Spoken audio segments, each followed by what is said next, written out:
주님께 전적으로 헌신하라, 이러한 제목으로 같이 은혜를 나누겠습니다. 사도 바울은 결혼 생활을 통하여 하나님께 어떻게 섬길 것인가에 대해서 말씀하고 있습니다. 바울은 하나님께 전적인 헌신 속에서 살 것에 관해서 말씀하고 있습니다. 부도덕한 사회 속에서 결혼에 관한 바울의 교훈입니다. 바울은 고린도 신자들에게 질문한 문제들을 다루는 특별 서신을 쓰고 있는 것입니다. 우리는 바울의 답을 알고 있지만 정확한 문제에 대해서는 모릅니다. 고린도 교인들은 결혼이나 성에 대한 혐오감을 가지고 있었습니다. 그리스의 금욕주의 학파인 스토익 학파의 영향으로 말미암아 어떤 사람들은 거룩한 삶을 살기 위해서 결혼과 성적인 삶을 포기할 것이 요구되었습니다. 오늘날에도 어떤 사람들은 결혼과 성에 대한 혐오감을 가진 사람들이 있어서 결혼에 대한 의무를 다하지 아니하는 사람들이 있습니다. 바울은 결혼과 부부관계의 일반적인 규정을 정하고 있습니다. 고린도전서 7장 1절에 문맹의 연고로 남자마다 자기 아내를 두고 여자마다 자기 남편을 두라. 이것은 가장 보편적인 법칙입니다.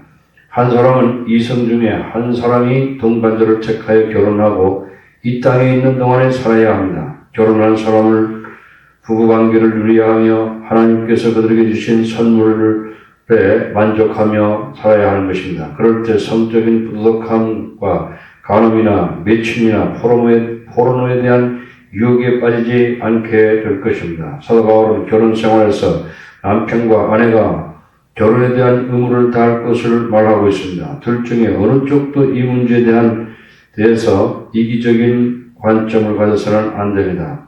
결혼은 하나님 안에서 둘이 하나가 되는 것입니다. 고린도전서 7장 5절에 서로 분방하지 말라. 다만 기도할 틈을 얻기 위하여 합의상 얼마 동안은 하되 다시 합하라. 이는 너희의 절제 못함을 인하여 사탄으로 하여금 너희를 시험하지 못하게 하려 함이라. 때로는 서로 싸워서 우리는 방을 따랐습니다. 이것은 이기적인 행동입니다. 부인과 남편이 별거할 때는 오직 기도하기로 헌신할 때뿐인 것입니다. 이때는 특별한 시간이기 때문에 부부간에 의논하고 동의해서 정해야 하는 것입니다. 기도의 기간이 끝나자마자 다시 합쳐야 합니다. 그렇지 않으면 사탄이 시험하기 때문입니다. 베드로전서 3장 7절에 남편자들아 이와 같이 지식을 따라 너희 아내와 동거하고 저는 더 연약한 그릇이요 또 생명의 은혜를 유업으로 함께 받을 자로 알아 귀히 여기라. 이는 너희 기도가 막히지 아니하게 하려 함이라. 결혼에 대한 성경에 기록된 전 교훈은 하나님의 영광을 위하여 축복된 삶과 행복한 삶을 사는 것입니다. 고린도에서 바울이 결혼에 대한 이 점은 성적인 타락을 피하는 것입니다. 이것이 바울의 명령이 아닌 권리라고 말하는 이유인 것입니다. 고린도전서 7장 6절에 그러나 내가 이 말을 함은 권도요 명령이 아니라. 그런 다음 바울은 4개의 특별한 범주들을 다루고 있습니다. 바울은 결혼 안 한 사람과 과부들에게 말하는 것은 어떤 것입니까? 바울은 나처럼 결혼 안 하고 그냥 지내는 것이 더 좋다고 말합니다. 고린도전서 7장 8절에 내가 혼인하지 아니한 자들과 및 과부들에게 이르노니 나와 같이 그냥 지내는 것이 좋으니라. 바울은 결혼을 안 하고 순교를 지키는 삶의 방식을 강하게 지지하고 있습니다. 바울은 결혼한 사람을 부러워하지 아니하고 그런 삶의 방식으로 사는 것은 행복하게 느꼈습니다. 바울은 결혼을 안 하고 혼자서 하나님을 다른 사람보다 더 열심히 섬길 수 있었습니다. 그러나 바울은 오직 이것은 하나님의 선물이라는 것을 깊이 인정했습니다. 마태복음 19장 11절에 예수께서 가라되 사람마다 이 말을 받지 못하고 오직 타고난 자라야 할지니라. 어미의 태로부터 된 고자도 있고 사람이 만든 고자도 있고 천국을 위하여 스스로 된 고자도 있도다. 이 말을 받을 만한 자는 받을지어다. 이런 은사를 하나님께로부터 받은 사람은 혼자서 그의 전생애를 헌신하여 하나님을 섬길 수 있습니다. 여자들은 누가복음의 안나처럼 하나님을 섬길 수 있습니다. 누가복음 2장 36절에 또 아셀지파 바누엘이 딸 안나라 하는 선지자가 있어 나이 매우 늙었더라. 그가 출가한 후 7해 동안 남편과 함께 살다가 과부된 지 84년이라 이 사람이 성전을 떠나지 아니하고 죄하여 금식하며 기도함으로 섬기더니 여자들은 안나처럼 살 수 있을 것입니다. 남자들은 바울처럼 살 수 있을 것입니다. 그러나 모든 사람이 바울처럼 혼자서 주를 섬길 수 없습니다. 고린도전서 7장 9절에 만일 절제할 수 없거든 혼인하고 정욕이 불길이 타는 것보다 혼인하는 것이 나으니라. 바울은 결혼한 사람에게 어떤 말을 했습니까? 부인은 남편에게 떨어지지 말라는 것입니다. 남편은 부인과 이혼하지 말라고 했습니다. 이것은 주님의 말씀에 의한 것입니다. 고린도전서 7장 10절에 혼인한 자들에게 내가 명하노니 명하는 것은 내가 아니요 주시라. 여자는 남편에게서 갈리지 말고 만일 갈릴지라도 그냥 지내든지 다시 그 남편과 화합하든지 하라. 남편도 아내를 버리지 말라. 그리스도인들은 꿈에도 이혼을 생각해서는 안 됩니다. 예수님은 부부의 주님이 되시며 이혼을 결코 허락하지 아니합니다. 그리스도인들이 이혼하는 것은 주님께 불순종하는 것입니다. 그리스도께서는 거룩한 한 가족을 위해서 우리를 죄와 죽음에서 구속하셨습니다. 마가복음 10장 8절에 그 둘이 한 몸이 될지니라. 이러한즉 이제 둘이 아니여 한 몸이니 그러므로 하나님이 짝지어 주신 것을 사람이 나누지 못할지니라 하시더라. 모든 결혼한 부부들에게 힘든 때가 있습니다. 그리스도는 가족의 주님이시고 그 가족을 통해서 하나님의 영광을 위해서 축복의 열매를 맺도록 인도하여 주십니다.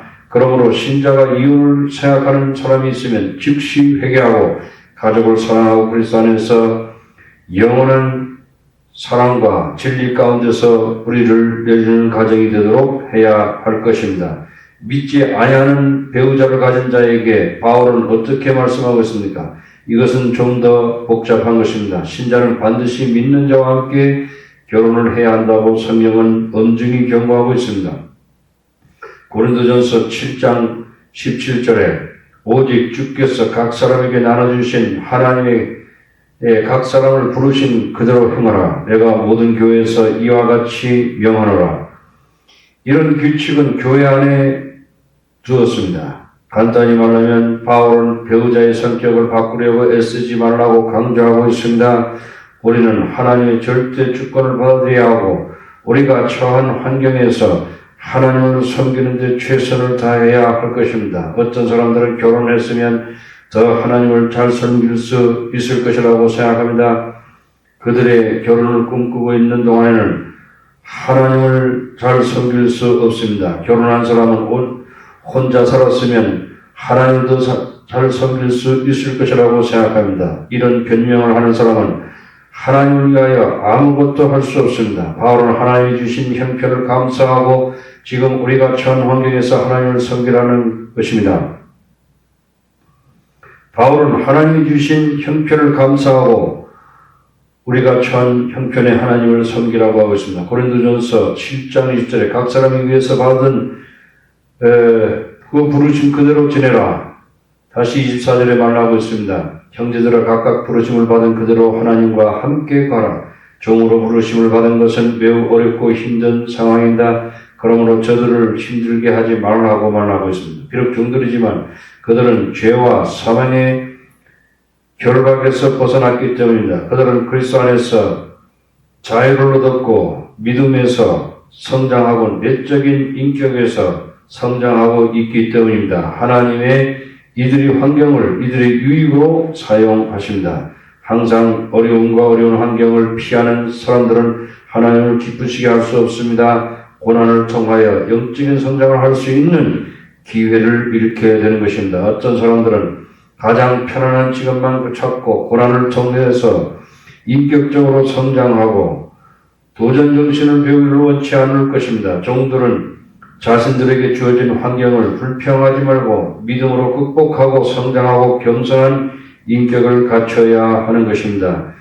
그러나 누가 알아줍니까? 하나님께서 그들에게 자유를 주었습니다. 바울은 종들이 자유를 얻도록 격려하고 있습니다. 성경 전체를 통하여 타락한 세상에서 볼 때 언제나 종들에게 부당한 대우를 해왔던 것이 사실입니다. 역사 속에서 보면 노예들의 폐지가 그리스도인들의 노력에 의해서 이루어졌습니다.